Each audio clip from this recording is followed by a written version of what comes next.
نصر الله راح هناك ما راحش هناك.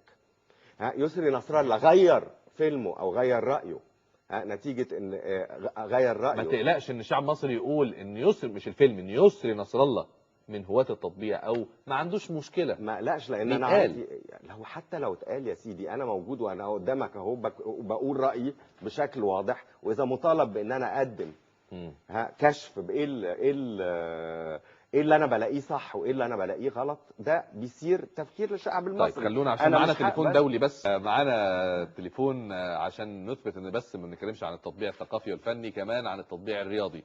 معانا كابتن منتخب مصر من بلجيكا نادي اندرلخت، كابتن احمد حسن. ازيك يا ابو حميد؟ ازيك يا حبيبي؟ ازيك يا اسامه؟ اخبارك ايه؟ كله تمام الحمد لله بخير. الحمد لله.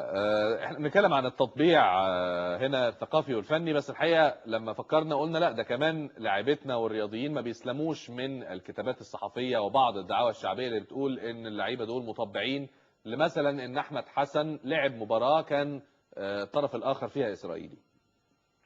اولا طبعا انا برحب بيك وبضيوفك، وانا يمكن بقالي فتره معاك على الخط، يمكن سامع الحوار اللي موجود كويس. ويمكن انا عارف انت بتكلمني طبعا عشان المباراه اللي اتلعبت عن الفريق اللي هو فريق حبوه تل ابيب. ايوه.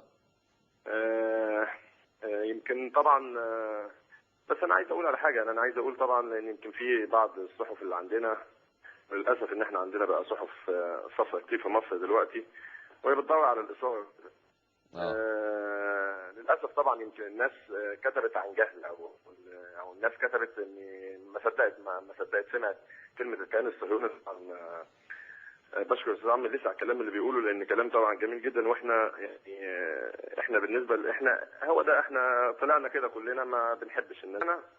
انا بالنسبه لي انا قلت لو كان الماتش هيتلعب في اسرائيل انا ما كنتش هروح، وكان الماتش كان عندنا في بلجيكا. لان نظام البطوله هو 5 فرق، وكل فرقه بتلعب ماتشين داخل ملعبها وماتشين خارج ملعبها. احنا الماتش كان عندنا والحمد لله لعبنا وكسبنا 2-0. وهقول لك مفاجاه كمان، كابتن الفريق اللي انا كنت بلعبه هو فلسطيني. يا سلام. بالظبط. هو حتى يمكن جه في الماتش، طبعا انا في بدايه الماتش يمكن في السلام وكده، انا رحت خارج بره الصف، ورحت خرجت يعني على دكه البدلاء، جبت حاجه وكده. المهم طبعا راجل جه كلمني ولقيته بيتكلم عربي كويس قوي، اللي انا فلسطيني يعني الكلام ده، كلمني في الملعب والكلام ده وكده. حتى انا انا شكيت في الامر، لقيت ان الراجل بيتكلم عربي بطريقه زي يعني كابتن الفريق الاسرائيلي فلسطيني؟ بالظبط. من عرب 48 يعني. والله انا مش عارف، انا ما سالتوش بصراحه، لان انا كنت بس طبعا فهو يعني انا لعبت الماتش، والماتش زي اي ماتش يعني. انا نزلت المباراه زي اي مباراه. يعني من الموضوع انا ما اديتش اهميه خالص للموضوع، لان في الاول وفي الاخر هو مباراه وبتنتهي المباراه وخلاص، والحمد لله ان احنا كسبنا.